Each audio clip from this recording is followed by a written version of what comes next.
Kwa Hakizede niwe muntu yanyigije igitari umva ari grand frère niwe yigisha n'ibitari mu Kayanza yarafise ishure ryigisha ibitari ubundi mu muziki kuko ngo ni impano yanje nasanze ari impano yanje benshi niko bambwira ndacagerageza ndahawe gusa naho ntabibona neza ndazi ico ni heza ubundi muri muzike nitegura no kubandanya n'amashure yanje Ibutaba siwibaza ni bande kuri bivy'urukundo ntibisanzwe ndagira ico bifuza ndavuga manu abakubisa n'ubusa Epidey n'umuntu nk'abandi n'umuntu asanzwe yavukiye mu ntara ya Kayanza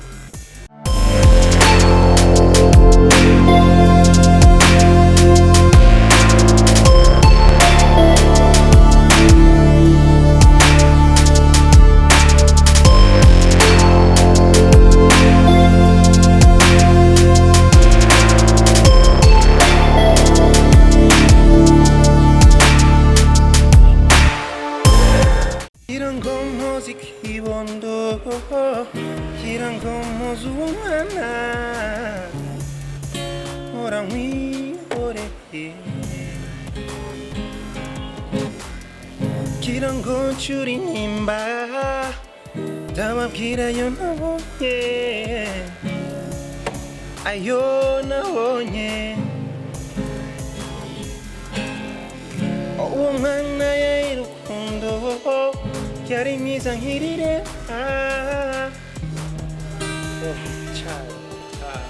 Iyo bakunzi biratiro mu magazine mumeze neza tuba tumeze neza cyane twarababwiye yuko hari programme hari urukurikirane rw'ibiganiro tugiye kuba tubahereza ubwo rukurikirane rero zuba rugizwe n'ibiganiro by'abaririmbyi bafise impano boze ngo bafise impano bafise ibintu bakenere kuratira abandi televiziyo yacu ari iratiro mu magazine tuzaturabazanira ibintu ari byo kurata ari byo kubwira abandi batabonye abandi batazi rero nka twebwe twagerageje kwegeranya abantu bafise impano zitandukanye abo nabo tuzatubashikiriza buri ku munsi tugerageza tuze turabahereza abantu bafise izo mpano ibintu bafise barata uno munsi rero twabazaniye uwundi muhungu no mustara akomeye cyane kuri jewe ndabona umenga afise ibindi bintu aza kubabwira na jewe hari byo yigisha ntazi nza kuyibaza kugira ngo nze kubimenyera ngaha uwo nawe ni Epidey ndakuramuje cyane amahoro meza amahoro meza urameze neza aho kweri ndaho meze fresh karibu cyane mu iratiro magazine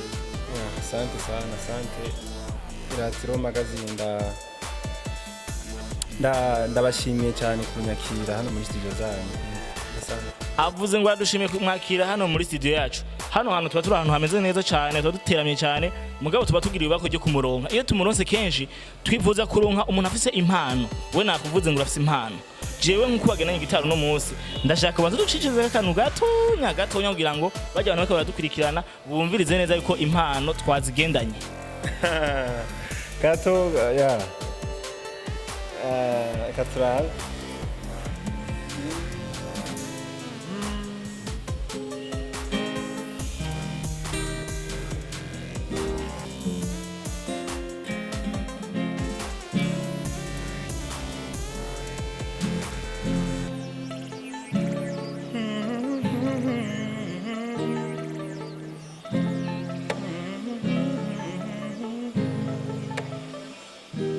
amasomo y'urukundo ndananiwe sinzongera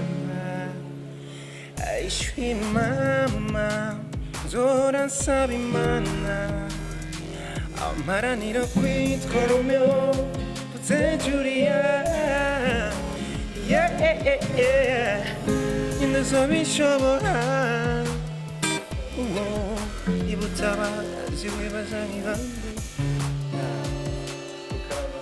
Wow, avuze ngo aho karamaze iyo nini impano ariko ibyo sibyo nashatse kuvuga twebwe ngahaye mu iratiro magazine iyo dutumiye umuntu canke iyo tugiriwe baje kujya kuronka umuntu tuba dushaka kumenya historique yiwe parcours yiwe kugeza aho yitwa izina basanzwe bamuzi ko nk'umuririmbyi abafise ikintu runaka ubintu runaka yaciyemo ivyo bintu rero nibyo tuba dushaka kubanza kumenya ava yuko twinjira muri kariyeri yiwawe nyayo mbega Epidey wewe nk'abatakuzi je nje kuba ndakuzi ariko ariko bari kwigana hariya kuri Kwiratiro magazine ntibakuzi barashaka rero banze babwire Epidey ninde yavuye hehe yaciye hehe kugira ngo ashike ku izina rya Epidey.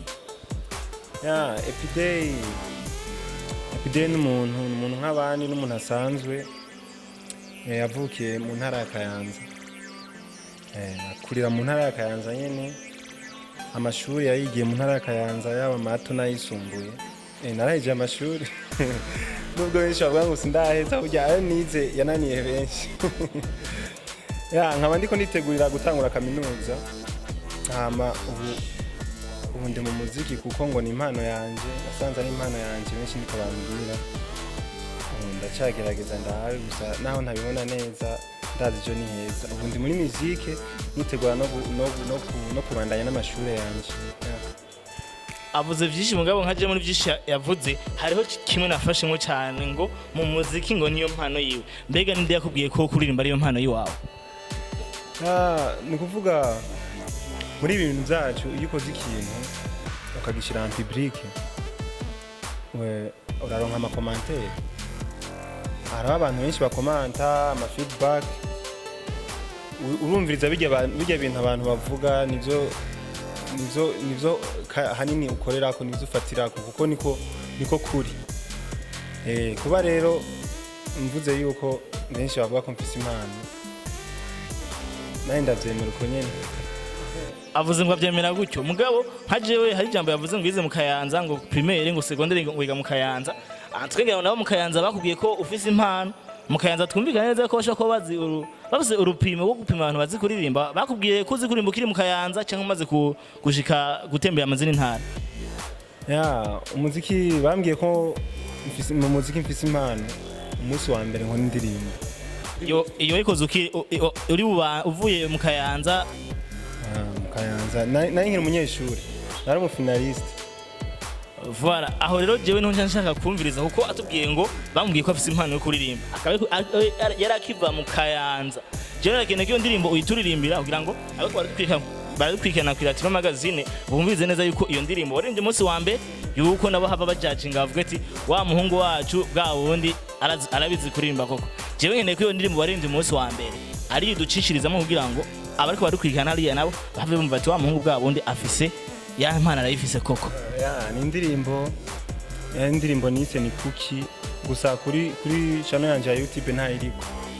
Sinabwo yakeye channel ya YouTube ya rofivuga mbe ni kuki wagiye ukansiga, undi mu mubabaro ntakahinda wanaye mu marira. Ndafise gitari. Voilà, avuze ngo arafise na gitari. Ico rero nico ndagomba ndakubwiye, ducize ko rufise na gitari yawe. Epidey win.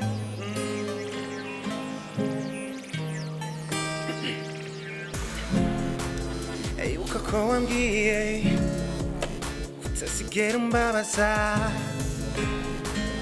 uzomora hafi ari mu gatondo mu buca, uwo musi wampinduka ubwo wagiye ukansiga. Come on, hanagura ayo marira. Without you my baby siwezi kuishi na love. I don't know.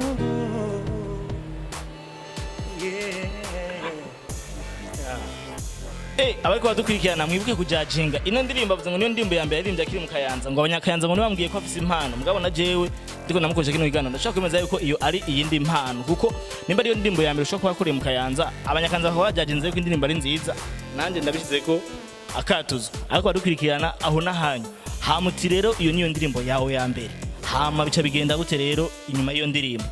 Uvuga iyo niyo ndirimbo nita ko ari ya mbere n'abantu b'abanyakayanza, abantu twakoranye, niyo ndirimbo bazi ko natanguriye. Gusa gushika ubu umuntu ambaje indirimbo ya mbere,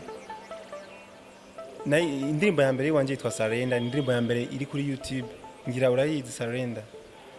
Ni kuvuga impamvu nuko iyo yakera ni kuki nkiri ku ishure. Iyo ndirimbo ngo naho nayikoze kwari nko gutesta, sinabwinjire neza muri game, sinabwinjire neza mu muziki. niyo mpamvu ntoyita ko ari ya mbere, ni ibintu biri inyuma, sinari bwashike, nari nkiri muri moins, sinari bwashike neza muri kuri engo ntangure. Voilà, ngo indirimbo yiwe ya mbere benshi bazi ko ari Surrender, kuko Surrender niyo iri kuri channel ya YouTube yiwe, mugabo akaba afise n'indi iyo ndirimbo yiwe ya mbere ntiri kuri channel yiwe. Rero nka jewe je nari yumvise Surrender kandi indirimbo nziza cyane, mugabo ariko badukwirana ku Ratiro magazine nabo ntibayizi iyo ndirimbo, kuko uno munsi je nabwiye ko wagendanye igitari, uno munsi ni show. Nake rero ucishize ko na gitari yawe kuri Surrender hama tubandanye. Surrender urakunda igitari gose. Igituma nkunda igitari, umuntu avuza gitari aririmba, ni naho wumva impano yiwe ahiri. Benshi bararirimba mugabo wamuha gitari ugasanga nta birebire vyiwe, mugabo akavuza afise gitari uravyumva neza, niyo mpamvu.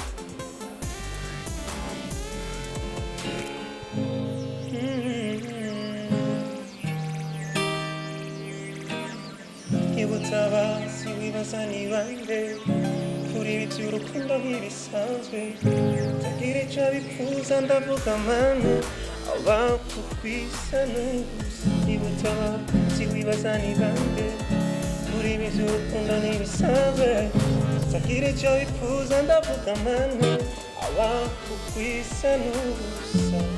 Iyo mbimenya kuva kera simba ndiko nshora intimba, oh yeah, nshora intimba wiki gihe. Iyo mbimenya kuva kera simba ndiko nshora intimba, nshora intimba. None I surrender, yeah, I surrender, surrender, I surrender. Voilà, aho ni kuri Surrender. Jewe gituma n'ikindi kibazo cengira, wavuze ngo gitari. Tuterero histoire y'igitari cawe, igitari byagenze gute? Kuko nabaririmbye benshi dufise ngaha hayi, wosha uvuze kuri kwishure kugira ngo ico gitari uvuze nkuko gitari byaje gute navyo? Ya gitari mfise afise grand frère wanje, benshi baramuzi no muririmbyi hano ari no muri industry y'umuziki ndundi, nubwo ubatakiri mu Burundi, ubarizwa Kampala muri Uganda, yitwa Hakizede. Niwe muntu yanyigije gitari, umva ari grand frère, niwe yigisha n'ibitari mu Kayanza, yarafise ishure ryigisha ibitari. Nanje mama nategezwa ukimenya kuko nawe uravyumva ndibaza. Voilà, ni gitari wumva ko afise n'impano nyinshi cyane, afise n'umuntu yanyigije gitari, ni grand frère wiwe nimba kadukwirikirana tumunamutse cyane. Ariko rero uva kuri gitari uhava curaza rero kuririmba rero nyavyo, kuko bavuze indimo ya mbere ukiri ugenda secondaire, hama secondaire rero yahavuye umaze guheza secondaire, tuvuge muri kuvutanga urwo rukurikirana izo ndirimbo zawe yawe urumva ko maze kwisoro guheza secondaire, ubu ufise indirimbo zingahe? Ni kuvuga mvuge zose hamwe nazimwe za nyuma, nazie zose indirimbo zose gitigira ikindimo zifise. Nubwo gitigira ikindimo zifise zose ni 6. Indirimbo 6. Indirimbo 6 gusa kuri channel ya YouTube ariko 3. Yeah. Habaye kugira ngo izindi ndimo nziye kuri channel yawe. Nakubwiye ni kuvuga nkiri ku ishure sinabifata nk'akazi, niyo mpamvu nta channel ya YouTube nayo bwa créer, kandi byari ibintu byo gutesta, sinari bwiyumve ko ndi mu muziki neza. Niyo mpamvu nararirimba gusa nyine kugira teste, numvirize ko ndabishoboye, numva ama feedback y'abantu ku commentaire zabo, kugira numve swate ko nobandanye cyane ko nohagarika. Maze rero kuva ku ishure niho natangira indirimbo yitwa Surrender, ariyo nitwa ya mbere, nkurikiza vis-a-vis, hamubu naho ariko yitwa Ketina. Nimba ni 3 ziri kuri YouTube. Voilà, rero nka jewe ndifuza ko dukubikira akantu ka mashup, ugire nka mixage kizo ndirimbo zose 3 uvuze ziri kuri channel ya YouTube za uzi mixing. Rero uhere kuri Surrender, vis-a-vis na Katina, nabo imwe uyigira nka seconde nk'umuntu umwe. Okay, basi imisegonde basi. Amasomo y'urukundo ndananiwe sinzongera, ijwi mama tora nsaba Imana, naranira kwitwa Romeo century high. Yeah, nduzobishobora nibutaba si wibaza ni bande kuri ibi by'urukundo n'ibisanzwe tagira icyo bipfuza ndavuga mane aba kukwisa n'ubusa. Hello, hello girl, do you know how I feel? Waransize niwe mahora ni iyo nibutse twatujya mu mabarira tega mukuri aburuza umutima ukanja ubwonko bugasaza umutima ukanja yo. I miss you, I need you, I'll never cheat on you, darling.